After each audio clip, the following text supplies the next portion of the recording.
নড়াইলে আধিপত্য বিস্তারকে কেন্দ্র করে বাবা ছেলেসহ 4 জনকে হত্যার ঘটনায় প্রতিপক্ষের বাড়িতে অগ্নিসংযোগ ও লুটপাটের অভিযোগ।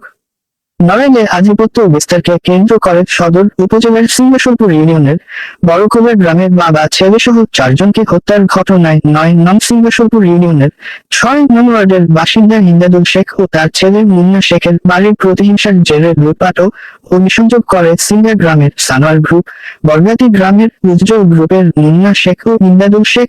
দীর্ঘ 1 মাস বাড়ি ছাড়া এই সুযোগে বাড়িঘর লুটপাট ও অগ্নিসংযোগের ঘটনা ঘটায়। এ সময় বাড়িতে থাকা মহিলাদের অকথ্য ভাষায় গালাগালি করে এবং মারপিট করে বাড়ি থেকে বের করে দেয়।